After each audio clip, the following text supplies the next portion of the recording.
Hello there, very good evening and welcome to the news at 6 here on Rajya Sabha TV. In the next 30 minutes, I'll be getting you the day's top developing stories, starting with the headlines. Polling concludes in the fourth phase of elections in West Bengal. High turnout recorded in voting for 49 constituencies in 3 districts.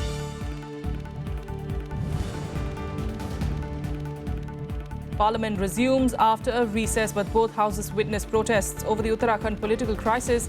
Home Minister Rajnath Singh says that internal politics of the Congress is to blame for the crisis in Uttarakhand. Mercury continues to soar in many parts of the country. Bengaluru breaks an 85-year-old record, but elsewhere in the country, floods displace over 40,000 people in Assam.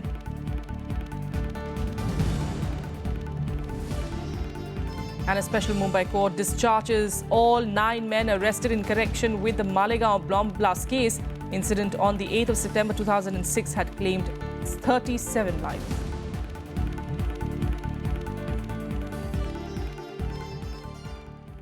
First, the fourth phase of polling ended in West Bengal a short while back, and over 67% voter turnout was recorded till about 3 p.m. in 49 constituencies in the fourth phase. Now, while overall voting was peaceful, police arrested a number of people in various poll-related incidents. Here are the details.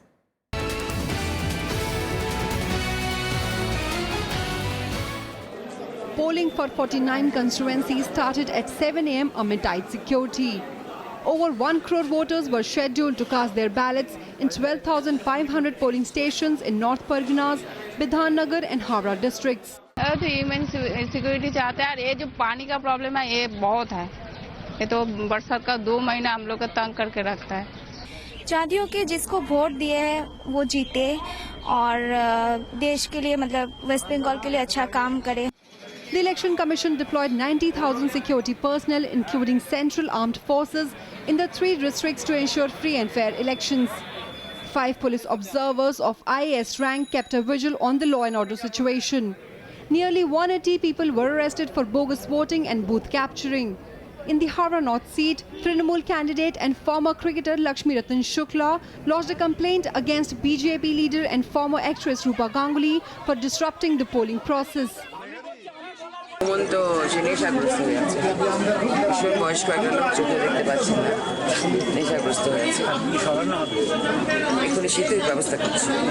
The outcome of the fourth phase will decide the fate of many Trinamool Congress ministers, including Finance Minister Amit Mitra, Agriculture Minister Purnendu Basu, Law Minister Chandrima Bhattacharya and Tourism Minister Bratya Basu. Former TMC Minister Madan Mitra is contesting from the Kamarhati seat in North 24 Parganas district. Mitra was arrested by CBI in December 2014 in the multi-crore rupee Sharda chit fund scam. In all, 345 candidates are contesting the fourth phase. 40 of them are women. এখানে দাঁড়িয়ে পুজো দিলাম মনে করলাম যে কল্যাণেশ্বর তো বিরাট জাগ্রত আর ওখানে আমাদের বেনারসেও বিশ্বনাথ প্রচন্ড জাগ্রত এই ঠাকুর. Polling for the 5th and the 6th or the last phase will be held on April 30th and May 5th for 53 and 25 constituencies. Results for the polls will be announced on May 19th. Bureau Report, Rajya Sabha TV. Meanwhile, the budget session resumed today in Parliament after recess, and on the first day itself, Rajya Sabha saw several disruptions by the Congress over the imposition of President's rule in Uttarakhand. It also accused the union government of destabilizing chosen governments. However, in Lok Sabha, Home Minister Rajnath Singh said that the political crisis in the state was due to the Congress's internal problems. Here's a report. As soon as proceedings began in Lok Sabha on Monday, several opposition parties, including the Congress, raised the issue of President's rule imposed in Uttarakhand. The opposition parties accused the government of trying to do away with democratic setups. Replying to the opposition charges, Home Minister Rajnath Singh said the political crisis in both Uttarakhand and Arunachal Pradesh was due to the Congress's internal politics.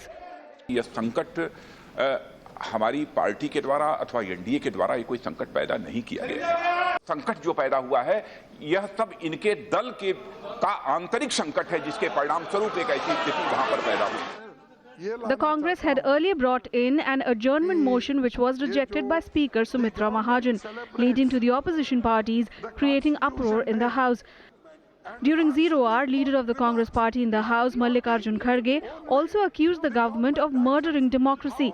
He also said that the NDA government had destabilized the governments in both Uttarakhand and Arunachal Pradesh.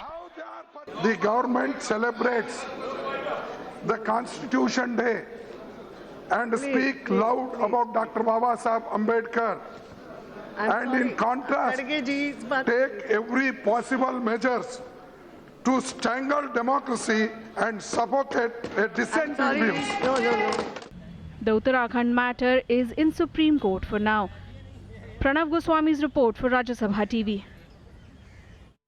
The Ethics Committee of the Upper House is likely to recommend the expulsion of Vijay Mallya from membership from Rajya Sabha. The committee deliberated on the issue in its meeting today. The next meeting will now be held on the 3rd of May on Tuesday, where a final decision will be taken after receiving a reply from Vijay Mallya.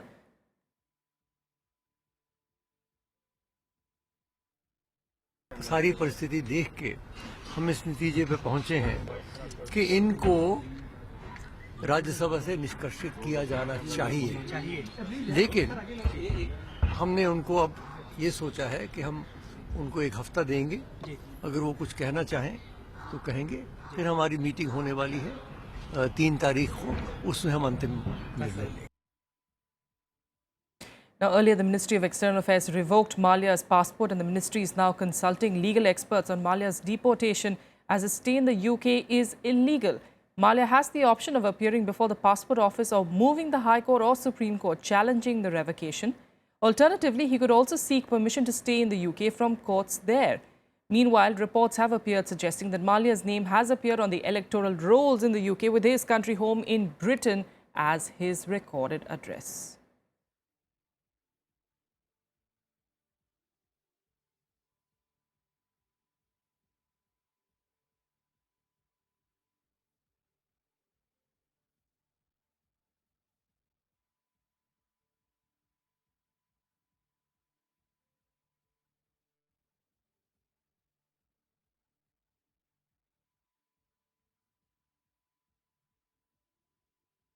Well, definitely more twists and turns. They will keep an eye out on developments. Meanwhile, India has cancelled the visa issued to Dolkun Isa, an Uyghur leader who wanted to participate in a conference in Dharamshala.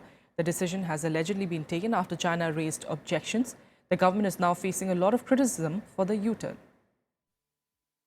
Days after India issued a tourist visa to Uyghur leader Dolkun Isa and 3 others for a conference in Dharamshala next week, the Home Ministry has now cancelled the visa without any explanation. The decision came after Beijing protested the move, calling Isa a terrorist.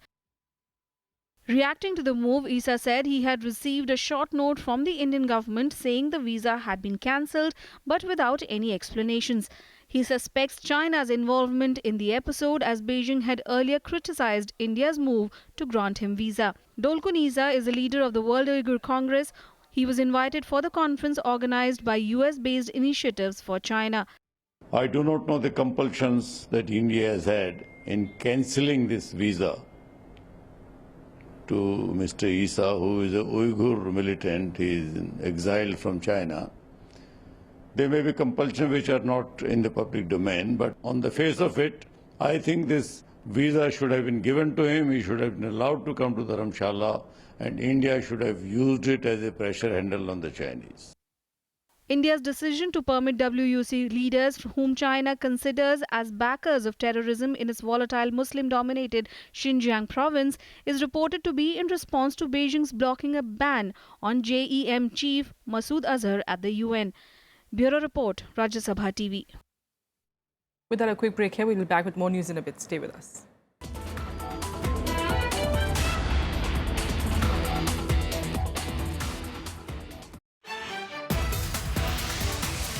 Maldives is strategically very important for us.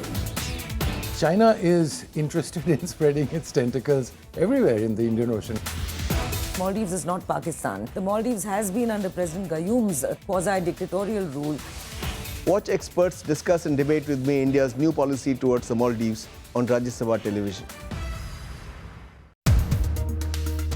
39% area of the country is under drought.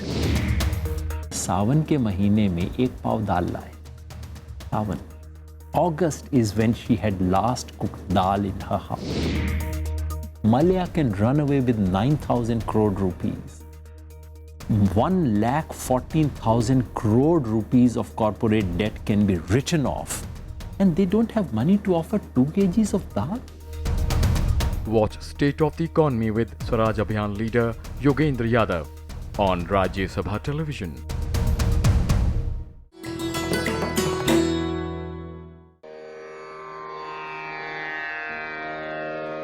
The sacred relics of Buddha were unearthed in Piprava in Uttar Pradesh. Buddhist monks from all over the world visit the National Museum to pay their respects. These charred bone fragments of Buddha are housed in the gold canopy gifted by the royal family of Thailand.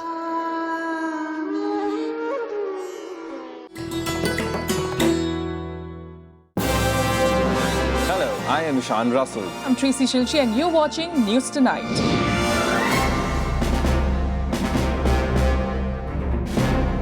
Together with the team of our Dedicated professionals from across various fields. This is Shyam Sundar, Vishal Dahiya, Akhilesh Suman, Frank Pereira from Beijing, China. Kriti Mishra for Rajya Sabha television. We bring to you the news that matters here on Rajya Sabha TV.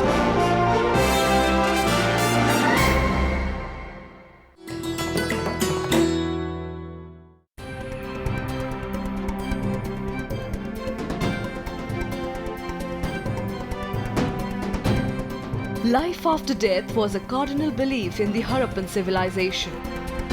Reflecting this is the skeleton of a middle-aged woman with gold bangles.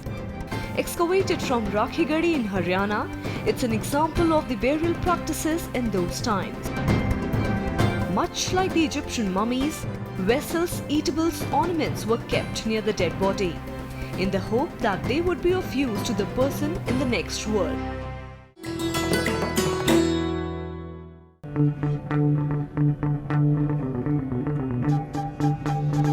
Art arisen from a multi-hued cultural canvas.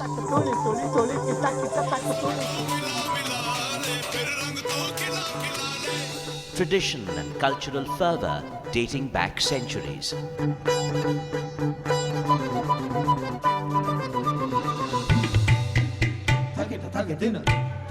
And encircling them all, there's a magic that awes. Embrace your nation's brilliant human warmth.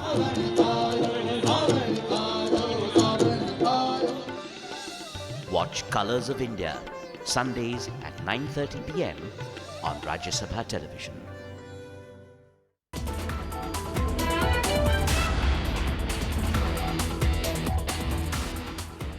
Welcome back. A special court has discharged all 9 Muslim youths charge-sheeted in the 2006 Malegaon serial blast case. They include one who died recently. The special Makoka court's verdict came on the discharge application filed by all 9 accused in the case. Of the 9 accused, Shabir Ahmed Masiullah died in an accident a few months ago.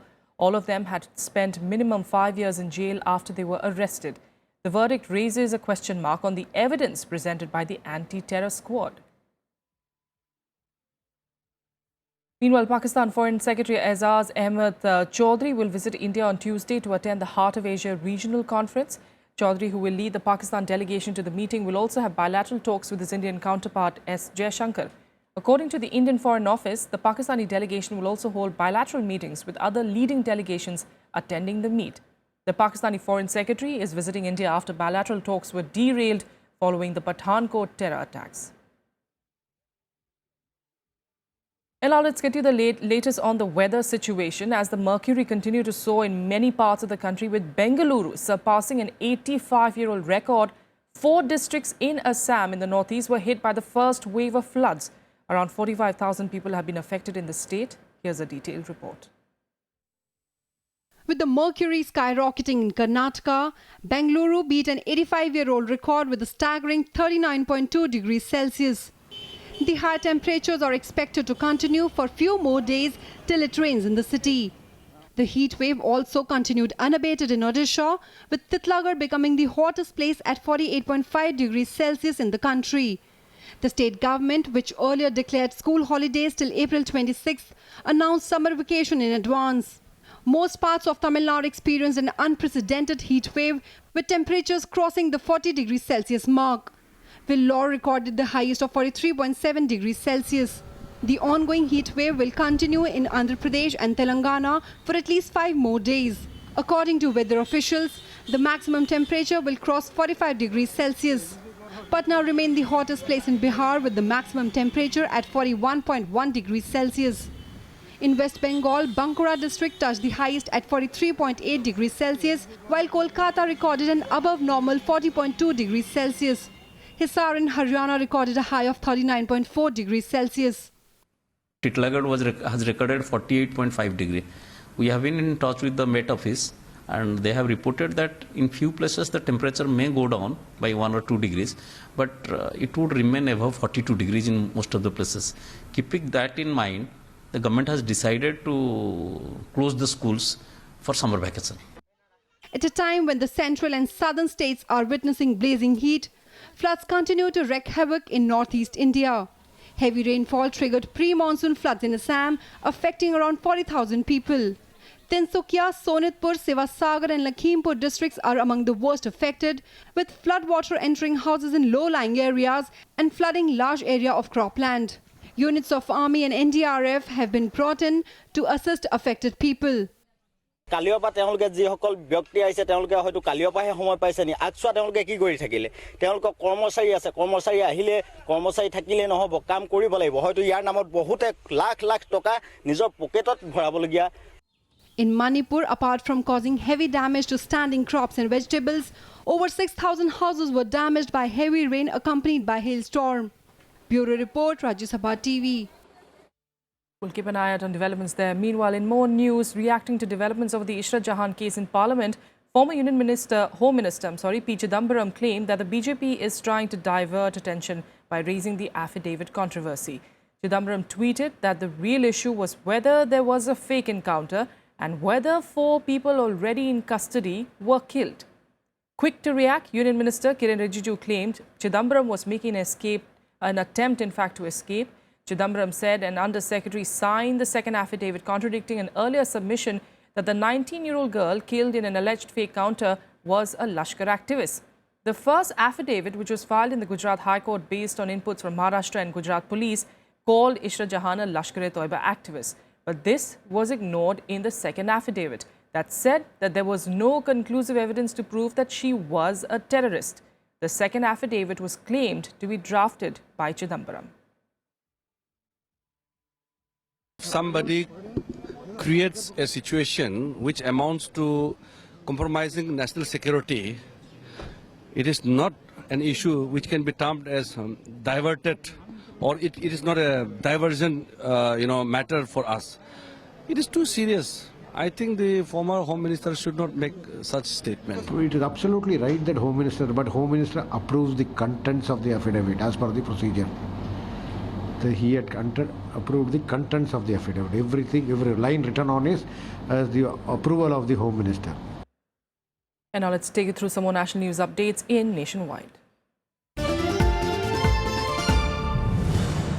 An Uttar Pradesh police sub-inspector was killed in an encounter with criminals in Greater Noida's Dadri area today. The sub-inspector, Akhtar Ali, was part of the team that was trying to arrest a criminal, Sultan, who was hiding in Dadri.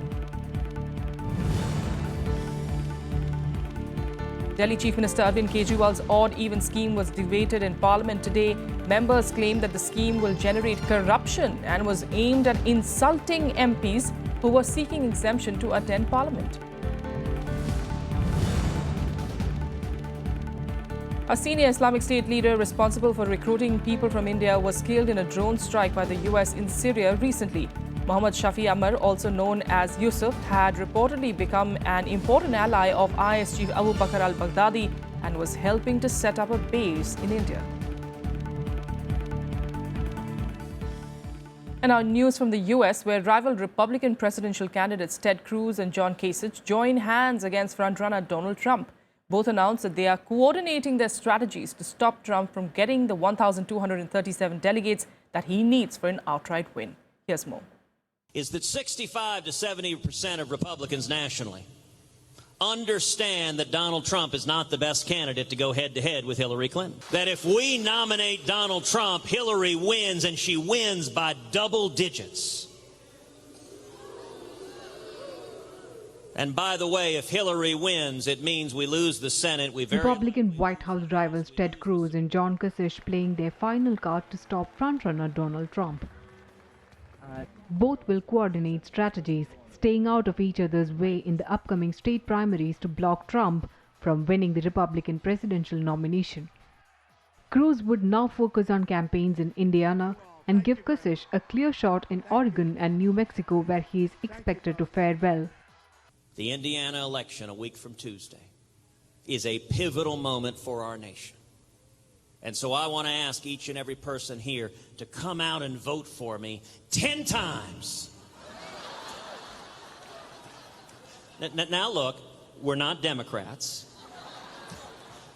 I'm not suggesting voter fraud. Quick to react, Trump called Cruz and Kasich totally desperate, even as he pushed for votes in Maryland. We're going to win on the border.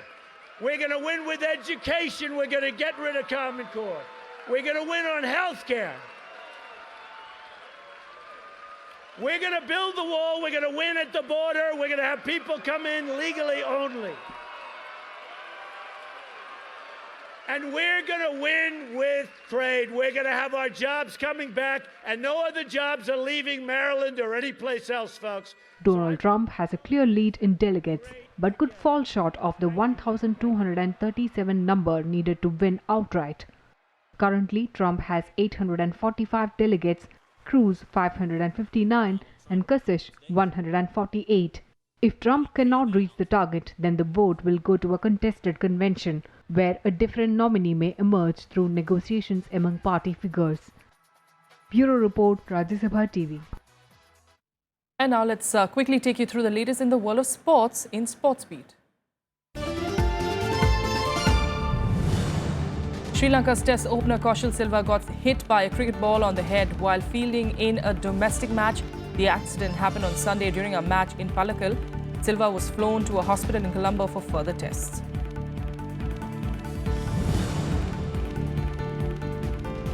Sania Mirza and Martina Hingis lost the chance to win their 14th title as they suffered defeat in the finals of the Stuttgart Open in Germany.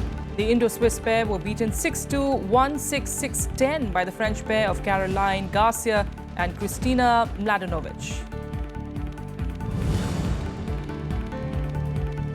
India's Mehraj Ahmed Khan bagged silver medal in the men's skeet event at International Shooting Sport Federation World Cup being held in Rio de Janeiro's Olympic Shooting Centre at the Deodora Park area. The 40-year-old Indian shooter lost to Sweden's Marcus Svensson 2-1 in the shoot-off tie-breaker of the men's skeet gold medal match after both were tied on 14 targets at the regulation 16 shots. Former Pakistani captain Yunus Khan is likely to face a ban for 3 to 5 matches for walking out of the Pakistan Cup National One-Day Tournament. Yunus Khan had a dispute with the match referee and the umpires over a decision. He was also fined with 100% of his match fees as he refused to appear in the front of the match referee Aziz ur Rahman. Arsenal manager Arsene Wenger admitted that he was worried about his side's chances of making the top 4 Premier League finish. Wenger also admitted that he was frustrated by his side's repeated draws as these were hampering Arsenal's chances for qualifying for the next year's Champions League. Arsenal are currently 4th in the standings and are just 5 points clear of Manchester United. And that's all we have for you on the news at 6. Thanks so much for joining us.